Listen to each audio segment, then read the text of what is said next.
All right, good afternoon, everybody. My name is Molly Feibel, and I am a historic interpreter at Clermont State Historic Site. And today we are going to be talking about Janet Cornelia Livingston.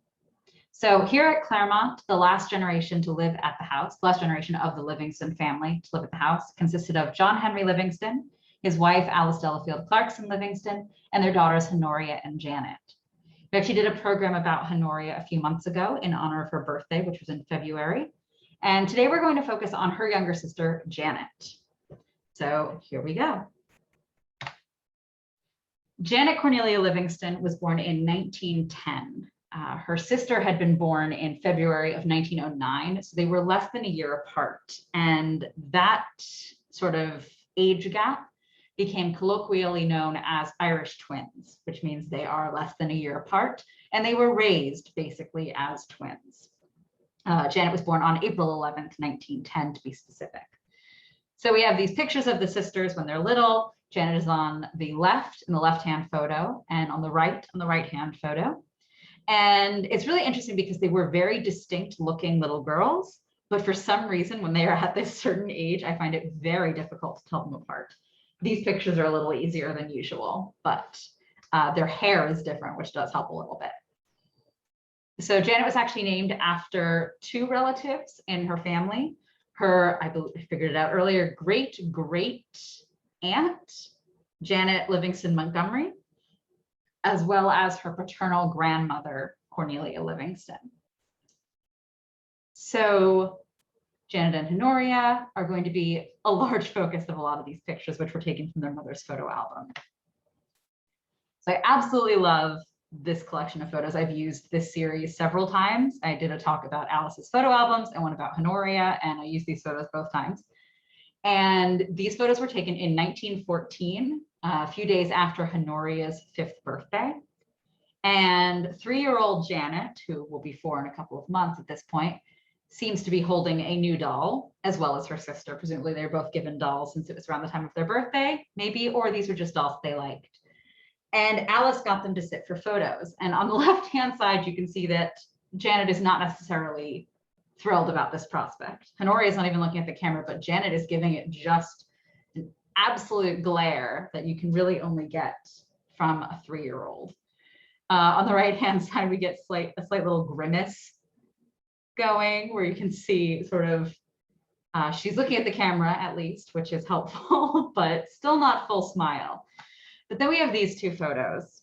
And on the right-hand side, you have Janet just gazing adoringly at her doll, which I absolutely love.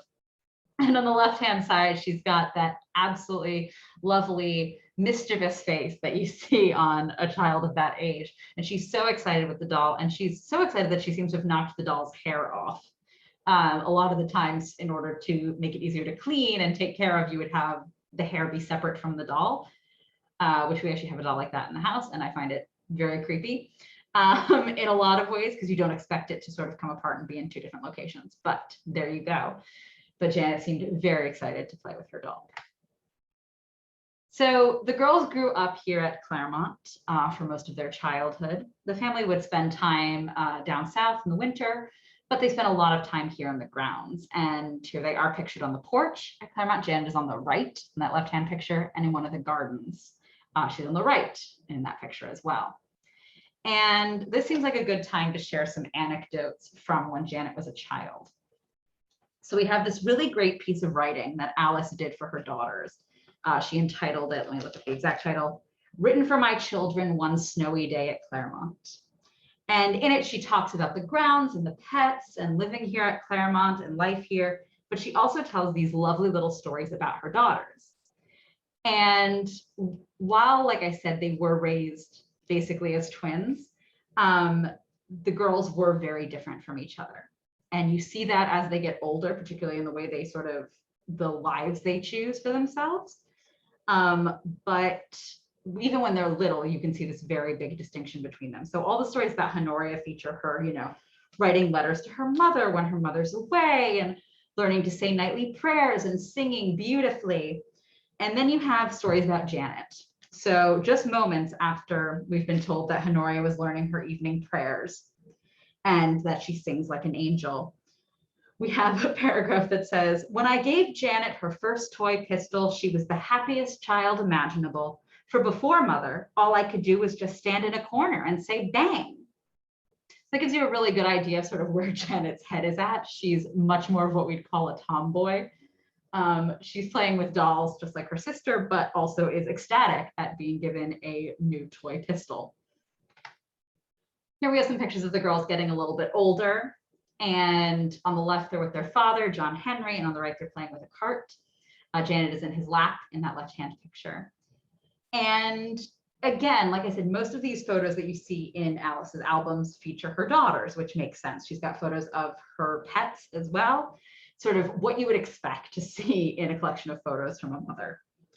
And so we've got this lovely little photo, these photos of Janet. And here we have the girls playing dress up. That was another favorite pastime of them. They seem to be playing characters from Robin Hood. And because Honoria is the oldest, she gets to be Robin Hood, and Janet seems to be Friar Tuck, which I just think is adorable. She looks so happy in that picture on the right. And it's hard to tell the age here, but I would guess she's probably 8 or 9. It's pretty hard to tell at that time. And here they are a little bit older. Janet looking over her sister's shoulder, and then Janet and Honoria sitting on the porch with Topaz, the family cat. So before we jump ahead to sort of older, sort of preteen and teenage Janet, I did want to share one other very young Janet story. We have a couple more to come, but one more at this point. So Alice was recounting a visit that some friends made, and she wrote, not long ago, some people came to call who frankly hate the country and have nothing good to say of country ways. As luck would have it, repairs were taking place and our front door was barricaded, ladders up in all directions, and the only access to the house was by the eastern door. Running out to greet them, I thought my apologies were accepted somewhat with the air of, oh, of course, one could not expect anything else in the country. I led them round the house, however, and alas, just as we passed under the big black walnut tree, pop, down came a fair-sized nut on one old gentleman's bald head. More apologies and more air of, this couldn't happen in New York, and indeed it couldn't. But I think the incident undoubtedly affected him, for after making the round of the family portraits in the house, he paused before a very unclothed mezzotint of Cleopatra and asked me in a tone of real conviction, and what member of the Livingston family was this? I was opportunely called away at that moment to speak to a workman, and I left my guests with the children, thankful for the chance for mirth. But after their departure, I questioned whether mirth was not perhaps on their side more than mine. Did you entertain those people nicely while mother was away? Oh, yes, mother, dear, we talked. And what, said I, did you talk about? Honoria could not remember. I can, said Janet with a seraphic smile. I told them there was a cobweb in the corner by the door. And I'll go back just to give you that image again. If that doesn't sound like the little girl in these photos, I don't know what does. So we jump ahead now. We're going to see the girls in Italy with their family. But first I wanted to show the sort of juxtaposition in sort of staged photos and more at-home family photos. So the portrait of the time of a young girl at this point, Janet is 6 in this picture on the left, is to have a very serious looking picture. And I'm so glad that Alice, in addition to having those formal portraits of her daughters, took these pictures like the one of Janet with the doll that I love so much to sort of highlight the emotional range of the children. It makes them feel much more real and more accessible. We look at old photos all the time here, and being able to connect to them and see like real people in them is, I think, a really big deal.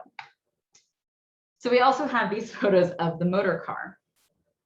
And the family did not get a car until 1918. John Henry was an incredibly traditional man. He actually had a sign up on the property that said no motor cars allowed. He believed that the history of this home and this land was not to be disrespected, I guess, by modern technologies. But Janet disagreed wholeheartedly. She absolutely loved it. She was so excited when they got the car. She was 8 years old. And another little tidbit that Alice writes about is, Honoria told me one day she could hardly wait for all the wildflowers to come out again. And Janet, overhearing, put in, Well, I can hardly wait for motor cars to come out again. And from her tone, you would have thought they too sprang from the teeming earth. So Alice talks about her daughter's love of various modes of transportation, and they had the pony cart that the girls could use, and Honoria loved it because it's very leisurely and you could get off the cart and pick flowers and get back on and go at your own pace. Janet only enjoyed it if she was driving. She had no patience for something that slow. So the family got a motor car. I'm not 100% sure that Janet's the one in the driver's seat there, but I would have to assume she is. And on the right-hand side, we have an older Janet here at Clermont in presumably her own car. So as I sort of alluded to, because I slightly forgot the order of these slides, when the girls were about 10 and 11 years old, around 1920, they went to live in Italy with their parents. They lived in a villa in Florence for the better part of 6 years. And it was common at that time for young women to get an education abroad. Proper education could not be gotten in America. So you would have to go to Europe. And it was typical for girls of that time to study things outside of their traditional academics. Math, science, history, things like that, but you would also focus on the classics. You would focus on art, languages, and music, things like that. So you would pick sort of, as I said here, domestic extracurriculars almost. Janet decided that she also wanted to pursue fencing. So we have these great photos of, again, she's probably about 10 or 11 in these photos, and she is being taught fencing. Her fencing instructor was actually an officer in the French army. So he certainly knew what he was talking about. And he's training this young girl in fencing. She's got a fantastic outfit for it. And here they are. And she actually received a diploma for her excellence in fencing that said that she met the qualifications for a certain regiment of the French army. And so we have this great photo, these great photos of her sort of, it looks like she's being knighted and presented her diploma by her instructor. And in the middle, we have the foils that Janet used. And we did have foils that looked a lot like that at the house in collections. We can't be 100% sure that they are Janet's, but chances are they were the ones that she used. While they were living abroad, they had more formal portraits done of the girls, not photos the way Alice did, different ones. And so on the right in 1921, we have a silhouette of Janet, and there she is in that hat that she was wearing when she was fencing. I believe it's called a tam o' shanter. If I'm wrong, I apologize. And then on the left, I apologize for sort of the glare in this, but this is framed in the house here, so it's a little hard to get a good photo of it. But this is a portrait drawn of Janet in 1924 when she's about 14 years old, and she's with the family dog. These were done in Florence, Italy, while the family lived there. Excuse me. And there were 2 done of Honoria, 1 done of Alice, and 1 done of Janet. So now we talk a little bit about Ollie. So we do kind of jump around chronologically, but I was sort of trying to group the photos. First on the left, we have Janet playing the mandolin, which I absolutely love. But then on the right, we see Janet and Honoria with their nurse, Ollie. So when they were young girls, they had a nursemaid who lived here at the house with them and took care of them. Ollie was from Denmark. And so we have stories of the girls sort of, they made her own special tree with ornaments like you would have seen in Denmark, more traditional sort of things from nature, pictures, much more natural. So they made her something like that around Christmas time so that she wouldn't feel homesick. And by all accounts, they really they loved Ollie very much. And we go to Alice's book once again, where she talks about, so Alice's sister Julia came to visit, and she was a very fashionable woman. And Alice writes, she stopped only long enough for goodnight kisses, but as the door closed, she heard Janet announce in a decided tone, I want all my collars now pinned up in the back, Nursey, exactly like Aunt Judy's. This rapid assimilation of the fruit of the tree of knowledge on the part of a young person who had never left her country home caused consternation later to Nurse and myself, when at the termination of Jay's visit, Janet remarked with her usual directness, I love Aunt Judy very much because she is so stylish. Reflecting with some anxiety upon my own daily suit of homespun, I inquired if my appearance merited her affection. Oh yes, with an enchanting but rather wicked smile, because I think you are stylish too. Poor nurse contemplated her white uniforms with distinct apprehension and rather faintly wished to know where she stood in the regard of this sudden devotee of fashion. Janet, however, turned to her with a look that made her words entirely convincing. Why, I'd love you, Nursey, even if you were bare. So the love for Ollie was very real and genuine in this household. And we actually were looking through postcards, either from Ollie or to Ollie, and we found several from Janet. This is one from the Tower of London, where Janet writes, for Ollie, from Janet. Very important message. This one is at Oxford College.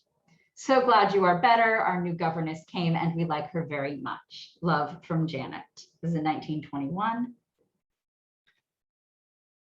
This is from Gilbertsville, New York. Dear Ollie, we are on our trip to Niagara and the first place we stopped at was Gilbertsville. There is an old church and houses with iron grates in the windows, from Janet. This one, which has Black Bear on it, 1964. So this is many years later. Janet is a grown woman at this point. Had a good trip out, made all my connections. There was snow in the mountains already. Lovely place to stay. Went riding yesterday. Weather clear and sunny, maybe, unsure. Feel fine, lots of love, Janet. And another from 1960, Dear Ollie.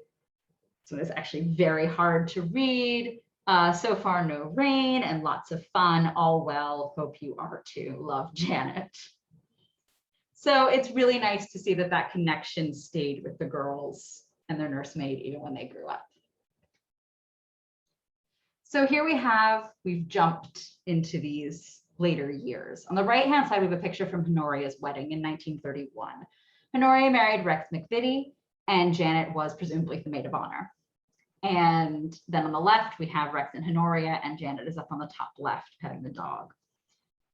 Unlike her sister, Janet never married. She actually ended up sort of following not an unheard of path, but a fairly unexpected path for a woman of her status and name. She never married, but instead she went to school and studied business and economics and things like that. So she ended up working at a bank in New York for many years. And sort of having a career was, again, not unheard of, but it wasn't the norm for someone like her. And that's one of the few things that we'll see in Janet's grown-up life that's not necessarily what you would expect. And yeah, so before we move on to sort of her more adult life, I do have a group of pictures of Janet with animals because I had to put them somewhere. So she is with Topaz, the family cat, on the left, and then Felix, another family cat when she's older. She is with, I can't tell if that's Felix again on the left, but there she is with Honoria and Honoria's dogs. Both girls ended up living in cottages on the grounds here at Clermont. The house was vacated around 1940, and Alice and Janet moved into Clermont Cottage while Rex and Honoria lived in Sylvan Cottage. Janet also had a horse named Captain Kidd, and here she is jumping and Honoria feeding the horse. And by all accounts, she was a very good writer. We do have lots of pictures of the sisters. As I said, I sort of picked some of my favorites and put them through here. So we have the girl sitting on the porch at Clermont right at the front of the house with one of the family dogs. And they are looking a bit more not presentable. They look beautiful in the other one as well, but they're looking at the camera, they're not looking away, things like that. We have some more just photos of Janet. 1934 on the left, we sort of see a hint of that smile that she had as a child, and a much more serious photo on the right in 1955. These are from Alice's album as well. So now we get to one of the coolest things that I found while I was doing this. We were actually in archive storage looking for something completely unrelated to this presentation when I saw something that said scrapbook Janet. And I took it down and I looked through it, and it's photos from family trips. They went across country. They went to Alaska. They've got a picture of a moose and some huskies. And it's just a lot of photos that I'd never seen of the family. More importantly, at least for me, is they're in color. All these old photos that I look through are black and white all the time. So there's an element of modernity to these color photos. So we're going to go through these a little bit to conclude the presentation. So here we have Janet once again. She is the star of our presentation. On the right, she's there in 1967, wearing a fantastic pink skirt. And on the left, there she is with a lawnmower. I think it's a lawnmower or some sort of gardening equipment here at Clermont. It's not 100% clear whether these are Janet, but whoever it is, there's someone feeding dogs on one of the trips. On the left, we have Janet getting ready to travel for Christmas in 1968. The family would often go down to Florida. And I love this photo for many reasons, but it makes a nice connection to one of the other interesting things that Janet did with her life, which was she actually got her pilot's license. And she was a member of, let me just double check for sure, the 90 Flyers Club of the US. So that little girl who loved motor cars so much grew up and found that she really liked planes as well. So she's on the right, I'm assuming possibly in Florida. Again, like I said, they spent their winters there. She is again on the right, she's with her brother-in-law Rex, and it says circus at the bottom. So her sister Honoria actually made costumes for the circus. The family spent their time in Sarasota, Florida, which is where one of the circuses was based. And Honoria actually sewed costumes for them. So that's pretty neat. The photo on the right here looks awfully like a gala we might have here at Clermont. And we've got drinks in the background, a tent, people in their finery. So there's Janet in a fantastic coat. And then on the left, I included this picture just because I absolutely love the height difference here. Both of Janet's parents were over 6 feet tall, and she and her sister were both about 6 feet. So she's easily 6 inches taller than the woman next to her. And that woman looks like she might be wearing heels. So I just absolutely love the difference in height here. The picture on the left of Rex and Honoria doesn't really have anything to do with Janet other than that it was in her scrapbook. But I just think it's a really cute photo that I hadn't seen before, so I wanted to include it. And then on the right-hand side, we have Janet, Honoria, and Rex attending a party in June of '69. And I'm sort of wrapping this up with more photos of the sisters. So Janet's on the left in all of these photos. These were taken in the late 60s or around 1970. Janet would actually pass away in 1972 of breast cancer. And she and Honoria, like I said, they're raised as twins when they're young, and they spend most of their lives together or around each other. They end up both living on the grounds here, spending time together in the winters. And so they were very, very close. And so I thought it felt fitting to sort of wrap this up with photos of the sisters. So we have them here in their older age, and then we go back to when they were young together. And that felt like a really good ending note to this. So as we wrap up, I just wanted to say, when I was looking for information for this presentation, I lucked out in finding those postcards and the photos and the scrapbook and things like that. But it's very interesting to look at the fact that we don't have a ton of information about Janet. Nothing I could find could tell me where she went to college, what she studied. We knew that she worked for the Chemical New York Trust, which is a bank. But even that, we don't have a ton of information. So she did all of these very interesting things for a woman at that time. Aside from not marrying, she ends up getting a job. She presumably lives on her own in the city. She gets her pilot's license. She rides horses. She does all of these things, but the documentation isn't really there. And we can't be 100% certain of why. The house had been deeded to the state before Janet passed away, but her sister Honoria was the last surviving member of this branch of the family. And so there is a possibility that there were documents that Honoria didn't think anyone else needed. It's possible she withheld things about herself as well. And with Janet not there to make the decision of whether they should be given over to the state or as part of the collection, she might have just decided, nope, this is her stuff. Or it's possible she just didn't have the documentation. She kept more rigorous records about herself than Janet. But what we do know about Janet is certainly very fascinating. And I was glad to get to spend a little time looking at her and sort of taking some time with her. So thank you for joining us, and we hope to see you at the next one. Have a good day, folks.